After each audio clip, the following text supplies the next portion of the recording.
Hi, this is Rob from Rod's Traditional Creations. It's been a few years since I put up a video. When YouTube switched its format, it sort of threw us for a loop and we never took the time to figure out how to put videos on, so I stopped doing them. Well, I've been asked by a bunch of people to continue to make some videos. I went back onto my channel and saw I have a whole bunch of subscribers, so I figured why not. So today I want to show you some wild edibles that my son and I found while we were out turkey scouting, namely the fiddlehead.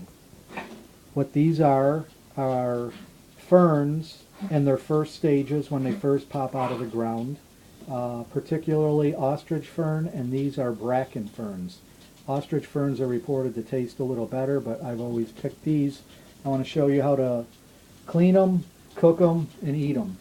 So I'm just going to head over to the sink here, and this is how I do it. You can see there's a lot of fuzz on here. Out in the wild you can pick this off. Just comes right off with your hands. I put a little water on it and it seems to pull off a little better, but you want to get as much of that off as possible. Don't worry, it won't kill you. I just squeeze these with my hands when I pick them out of the ground to break them off, sort of like a asparagus stalk. And then I've got a bunch I've already cleaned in the water. You can see the fern leaves curled up, and that's what makes it a fiddlehead. That's why they call it a fiddlehead. So I'm going to clean these other two. I also have over on this lovely cutting board that my friend Kevin gifted to me, I have a wild leek or ramp. We're going to saute that off in some oil. And I have some young burdock leaves that we're going to throw in with the fiddleheads when we saute our vegetables. First we're going to boil them for 4 or 5 minutes, and then we're going to saute everything together. So the other two I'll just clean off real quick here. And like I said, it comes off a little quicker with the water. You want to harvest these before they get 8 inches tall. This is a little late in the season for this down here. I'm in New York State. That's some of the southern, not the most southern range, but they go all the way up into Canada, and they won't develop there until May. So if you live in northern Ontario, you're probably in luck right now that you'll be able to look for these in a week or two as they come up. So we're just going to put them in some boiled salted water. I'm going to turn the stove on. I'm going to do the leeks up a little bit ahead since they're a little crunchy. I'm going to put my burdock leaves. Now what this does, by boiling it, is it'll take out some of the bitterness of it. I suggest that you get 2 or 3 sources of edible wild plant books so that you can cross-reference to make sure you have the right plant. I in no way take responsibility for anything that happens to someone for watching this video and eating the wrong plant. Make sure you either talk to a professional, or if you're a daring person like I am, get a couple different books. It's not too hard. It's pretty much just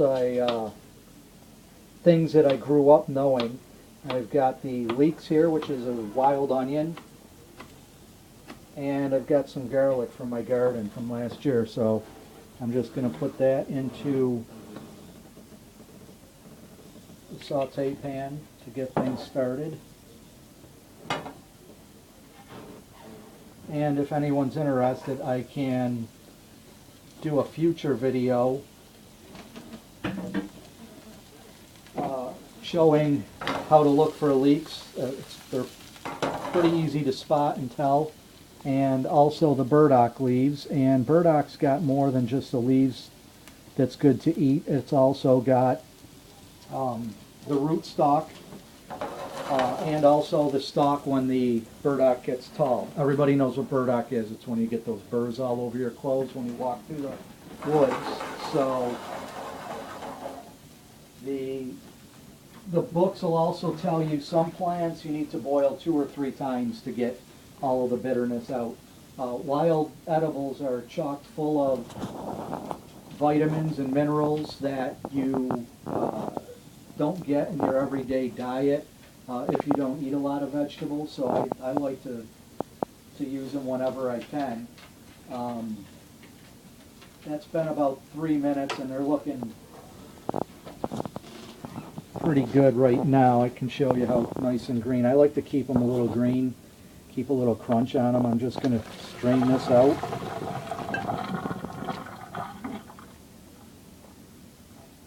And then I'm going to add them right to.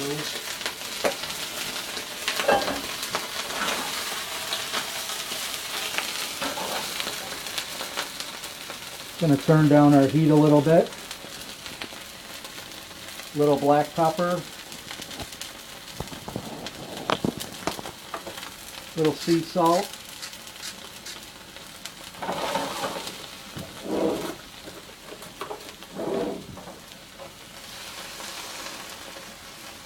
I've never done the burdock leaves in at the same time, so this will be a new experience for me also.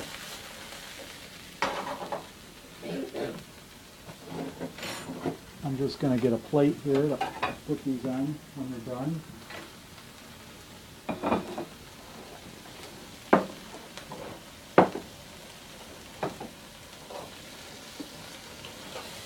You could put a little white wine in there with that if you were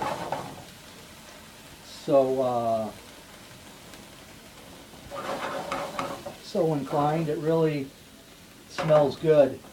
Wish it could be right here. The kitchen smells good now. Not that it didn't anyway. You have to see my wife, Judy. She's been cleaning all weekend, spring cleaning, so I don't want to take that away from her.